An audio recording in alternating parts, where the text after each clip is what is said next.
Hi there. So this lecture is going to be on intelligence. What I want you to do right now is just ask yourself, what is intelligence and how do you measure intelligence? Think about your answer. You might have a number of answers, and there are plenty of answers that researchers give. There is IQ, which is one of the most common answers, which we'll talk about today. There is emotional intelligence, so how someone feels emotionally as a person. There is cultural intelligence. Maybe some people understand other people from other cultures a little bit better than some other people. And there are a million different types of intelligence. We can think about intelligences like Messi, right? Messi, one of the greatest soccer players to ever play. He is clearly intelligent in the game of soccer versus me. I mean, I could teach a class about intelligence or about debate, but I can't actually sit there and kick a ball. I don't know why. And so we're going to talk about what is intelligence and how it is measured. And so I have a couple different spots right here. So first, this is how emotional intelligence is offered. So emotional intelligence is a type of intelligence in which we, how well can I pick up people's feelings? If I walk in and my fiance says, hey, I'm doing all right, and I can tell that she's not doing all right, or I say something that upsets her, that is not emotionally intelligent. How well am I at reading people and getting people to understand myself and understand them? And so there are a ton of different types of intelligences. And this one, you can actually go and take a test as to what it is.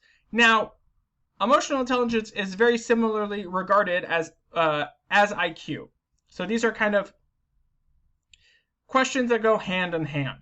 And as I'm going to show you with the Psychology Today article, there's an inherent bias that exists in these. So as I scroll down, it'll show you samples of questions.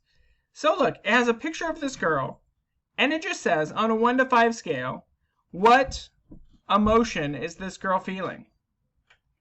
And obviously, as we've talked about in the delivery chapter, nonverbals are inherently ambiguous. I can seem upset when I'm not really upset. And in fact, gender even affects perception, as we talked about in the previous chapter too. If this was a man making the same exact face, I might perceive it differently than another person. So whoever's writing this test is going to have a bias there. Then look at this. It just asks you how a picture of a beach feels, right? And again, these are not questions where we can properly gauge in real life, in practice, how someone interacts with each other, right? Just because you feel happy or relaxed at a beach does not necessarily mean you're emotionally intelligent. And remember, when we decide what is emotionally intelligent, we are deciding what is emotionally unintelligent. How are we persecuting or how are we judging people who we don't see as emotionally intelligent? And the phrase intelligence is inherently something that we all strive to be. I want to consider myself intelligent. And when people don't think I'm intelligent, I get upset. But as we just talked about, intelligence is hard to define. And in fact, no good research properly quantifies intelligence. Let's look at another one. You might think IQ tests are good, but most studies find that they are flawed. Most studies find out that IQ tests just basically measure certain logical puzzles, right? Can you figure out if prisoner 1 is looking at prisoner 2 and person 2 is wearing a brown hat? That's not general intelligence, right? We have people, we understand when someone has a phrase like book smart versus street smart, just because someone understands how other people react or how a certain situation is, or is, for example, really good at math, right? I have a friend who is wonderful at math, right? But he is my age, 28, and he is unfortunately still single because he doesn't know how to talk to a woman, right? But he's an accountant who people go to, right? Now, I think it's perfectly fine for him to stay single as long as he wants, right? But it is interesting to think that just because you're really good at math does not mean you're good at other numbers of things. And in fact, just because someone isn't good at math does not mean that they're unintelligent either. I mean, I was a math major before I became a communication studies major, and I still think I'm doing pretty fine, intelligent-wise. And so this shows that IQ is often related to white people typically score higher on IQ tests. People who have taken them before, so it's just a test you could practice, right? If you get enough practice on any test, you can test it. And there are a number of other things that, like, they find that, like, they try to conceptualize it in, like, different pathways in the brain, but a lot of the science is really just the authors of the scientists and authors projecting their findings, right? I don't have a good way of understanding it. And so we even see with SAT tests, right? Something that is deemed intelligent, which is then how we decide who gets into college and who doesn't get into college. Would you say someone who doesn't get a good SAT test is unintelligent, is awful?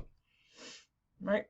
I don't know for a fact if Albert Einstein would ace the SAT test, or, you know, Messi would ace the SAT test, or Gordon Ramsay would ace the SAT test. They're all different practical skills. They are both all intelligent in their field. But when we try to assign a general intelligence, which is what a lot of these cumulative exams do, it becomes an issue. So like SATs. SATs largely just test vocab and how much vocab you have. If you're like a good reader and you have basic math skills, that's really all an SAT test does. In fact, research shows that the number one, if you want to take a guess right now, what is the number one most consistent measure of intelligence that we currently have? I guarantee you've heard of it. I guarantee you know yours, and you will tell me, you will immediately react to this and go, no, but that doesn't tell me who I am. I'll give you a second. What do you think is the number one, according to research, accurate measure of your intelligence?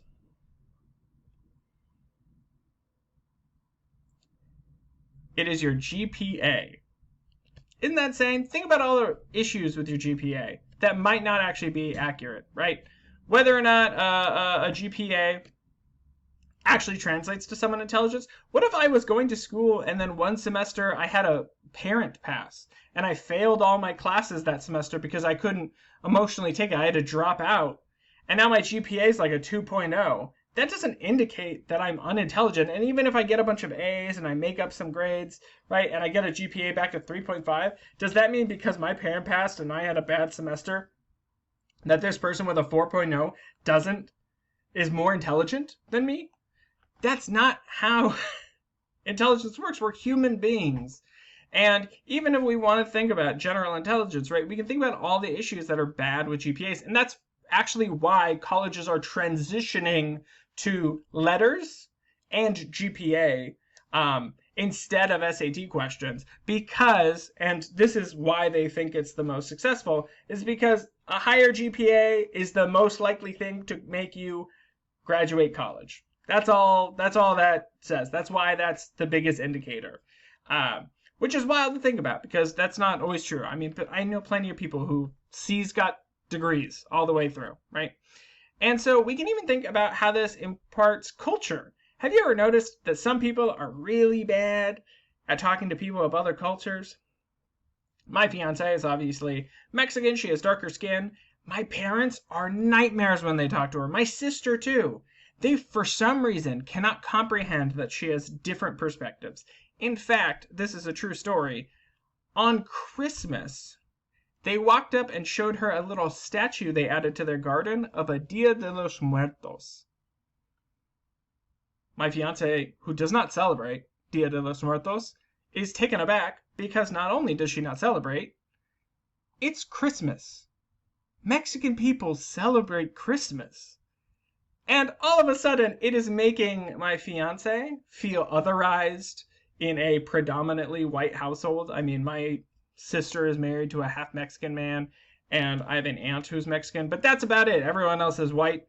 And all of a sudden, she feels otherized, she feels judged, and that people are constantly thinking about the color of her skin and her race because of that. And so there's actual studies and research trying to see, can we measure cultural intelligence?